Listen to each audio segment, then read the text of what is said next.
గణపతి యూనివర్సిటీలో 5G lab అనమాట ఇది.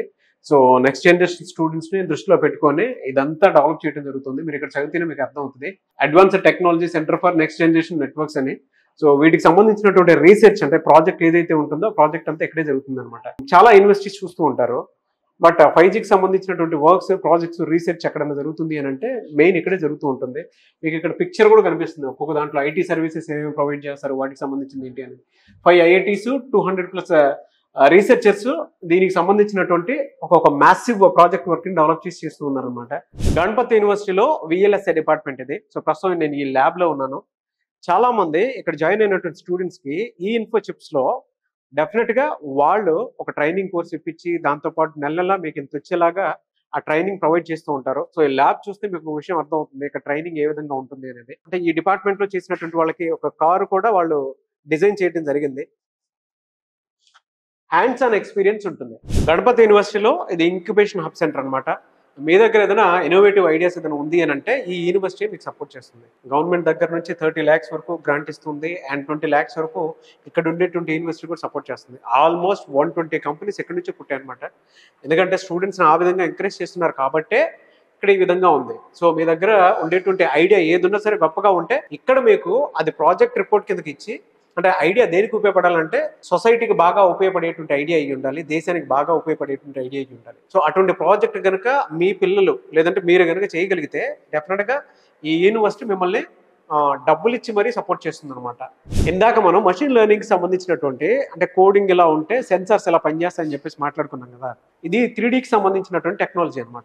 ఇందులో కనుక మనం కోడ్ ఇస్తే దాని తగ్గట్టే మనకు ఒక ఆబ్జెక్ట్ వస్తుంది. అంటే మనం ఏ ఆబ్జెక్ట్ ఇస్తే ఆబ్జెక్ట్ వస్తుంది అనమాట. సో ఇది ఎలా వర్క్ చేస్తుంది అనేది ఇక్కడ నుంచి కంటిన్యూషన్ లోపల ఒకటి ఉంది, ఒక మషీన్. నేను మీకు చూపిస్తాను అసలు ఎలా వర్క్ అవుతుంది ఏంటి అనేది. ఇక్కడ సిస్టంలో మీరు ఏదైనా కోడింగ్ ఇస్తారు, కోడింగ్ ఇస్తే దాన్ని తీసేసుకుంటుంది. లోపల ఏదో లిక్విడ్ ఉంది, అంటే మీరు ఏ కలర్ కావాలనుకుంటే ఆ కలర్ వాడుకోవడానికి ఉంటుంది. ఆల్మోస్ట్ 100 కలర్స్ ఉంటాయట. సో దాని తగ్గట్టే అది డిజైన్ చేసి ఇస్తుంది. గణపతి యూనివర్సిటీ కదా, అందుకే గణపతిని పెట్టడం జరిగింది. ఇలాంటి ప్రాక్టికల్ ఎక్స్పీరియన్స్ ఇండియాలో మీకు ఎక్కడికి వెళ్ళినా సరే ఎక్కడ ఏ యూనివర్సిటీలోనూ ఇంత హ్యాండ్స్ ఆన్ ఎక్స్పీరియన్స్ దొరకపోవచ్చు. ఇదేంటంటే అడిటివ్ మ్యానుఫ్యాక్చరింగ్ సెంటర్ అనమాట. 3D టెక్నాలజీకి సంబంధించినటువంటి ఇమేజ్ ఉంది. ఇది ఎలా పనిచేస్తుంది అని అంటే నేను మీకు ఇందాక చెప్పాను కదా, కోడింగ్ ఇస్తారు, ఆ కోడింగ్ ప్రకారం ఇదంతా సెన్సర్ చేసేసుకుంటుంది లోపల. సో మొత్తం ఇందులోనే ఫ్యూయల్ ఉంటుంది, ఇందులోనే దాని తగ్గట్టు మొత్తం స్ట్రక్చర్ ఫామ్ చేసుకునేలా ఉంటారు. అక్కడ నుంచి మనకు కావాల్సినటువంటి ఆబ్జెక్ట్ని గ్యాదర్ చేయడానికి అవకాశం ఉంటుంది.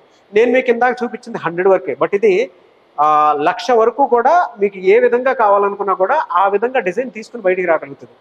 సో అంత క్యాపబిలిటీ ఉండేటువంటి టెక్నాలజీని ఇప్పుడు డెవలప్ చేయడం జరిగింది. సో గణపతి యూనివర్సిటీ లైబ్రరీ అనమాట ఇది ఓన్లీ డిపార్ట్మెంటల్ లైబ్రరీ అండి. బీటెక్ వాళ్ళకి మాత్రమే ఉండేటువంటి లైబ్రరీ. ఇలాంటి లైబ్రరీస్ 12 ఉన్నాయి. ఇది డిజిటల్ లైబ్రరీ అనమాట. సో లోపల ఏ విధంగా ఉందో ఒకసారి చూద్దామండి. అంటే డిపార్ట్మెంట్ వైజ్ కనుక మనం చూసుకున్నా కూడా మీరు దేనికి ప్రిపేర్ అవ్వాలో ఇక్కడ స్కాన్ చేసుకుంటే వాటికి సంబంధించినటువంటి బుక్స్ కూడా డౌన్లోడ్ అవుతాయి. అలవర్ ఇండియాలో కొన్ని యూనివర్సిటీస్లో కొన్ని బుక్స్ దొరుకుతాయో లేదు తెలియదు, కానీ బట్ ఇక్కడ మాత్రం ఎక్కడా లేని విధంగా మీకు బుక్స్ దొరుకుతాయి. బీటెక్కి సంబంధించినటువంటి విజ్ఞానం అంతా ఇక్కడే కనిపిస్తుంది మీకు. మీరు కనుక అంటే టోఫెల్, ఐల్స్ రాసేటువంటి వాళ్ళు కొంతమంది ఉంటారు కదా, వాటికి సంబంధించినటువంటి బుక్స్ కూడా ఇక్కడే దొరుకుతాయి. అండ్ బెస్ట్ ఆపర్చునిటీ ఏదైనా ఉంది అని అంటే వాళ్ళు రాసేటువంటి ఎగ్జామ్స్ ఏదైతే ఉందో అది ఇక్కడే కండక్ట్ చేస్తారు. వీటికి సంబంధించినటువంటి రిజల్ట్స్ మీరు ఇక్కడే చూసుకోవచ్చు. గేట్ టోఫెల్కి సంబంధించినటువంటి బుక్స్ కూడా ఇక్కడే దొరుకుతాయి మీకు. సో ఇది రీడింగ్ రూము. ఆ రీడింగ్ రూమ్ ఏ విధంగా ఉందో నేను మీకు చూపిస్తాను రండి. సో ఓవరాల్గా ఆ రీడింగ్ రూమ్లో కూడా మీకు సెంట్రల్ AC ఉంటుంది. ఇలా ప్రశాంతంగా ఉంటుంది అనమాట. 12 లైబ్రరీస్ ఉన్నాయి. ఆ 12 లైబ్రరీస్కి ఇలాంటి రీడింగ్ రూమ్స్ అయితే మీకు కనిపిస్తుంటాయి అనమాట.